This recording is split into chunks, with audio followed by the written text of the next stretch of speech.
புடலங்காயே பிடிக்காதவங்களுக்கு கூட இது மாதிரி கூட்டு செஞ்சு கொடுங்க. இன்னொரு தடவை கேட்டு வாங்கி சாப்பிடுவாங்க. எப்படி பண்ணுறதுன்னு பார்த்துருவோமா? ஃபஸ்ட்டு புடலங்காய் 1, அதாவது 200 கிராமுக்கு இருக்கும்.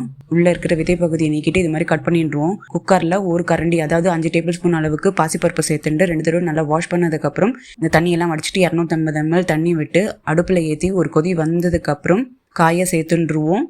மஞ்சள் பொடி 1/4 ஸ்பூன், உப்பு 1 ஸ்பூன், தக்காளி 1 சேர்த்துண்டு எல்லாத்தையும் நல்லா கலந்து விட்டு குக்கரை மூடி 3 விசில் மீடியம் ஃப்ளேமில் வேக வச்சு எடுத்துக்கலாம். அந்த டைமுக்குள்ளே ஒரு சாமான் அரைச்சிப்போம். மிக்ஸி ஜாரில் 3 டேபிள் ஸ்பூன் அளவுக்கு தேங்காய் சேர்த்துக்கலாம். 3 பச்சை மிளகாவை சேர்த்துப்போம். 1/2 ஸ்பூன் சீரகத்தை சேர்த்துண்டு கொஞ்சமாக தண்ணி விட்டு நைஸாக அரைச்சி எடுத்துன்னு வந்துடும். அரைச்சின்னு வந்தது இப்படி இருக்கும்.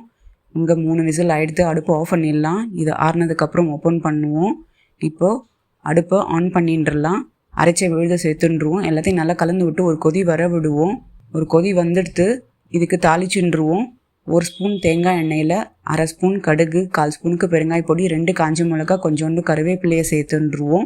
அடுப்பு ஆஃப் பண்ணிவிட்டு தாளிச்சதை கூட்டில் சேர்த்துன்ற வேண்டியது தான். அவ்வளோதான், சிம்பிளாக செஞ்சாச்சு. இது சாதத்தோட பிசைஞ்சும் சாப்பிட முடியும். சப்பாத்தி பூரிக்கு கூட நல்ல காம்பினேஷனாக இருக்கும். நீங்களும் செஞ்சு பாருங்கள். உங்களுக்கு எப்படி வந்திருக்குன்னு கமெண்ட்ஸில் சொல்லுங்கள்.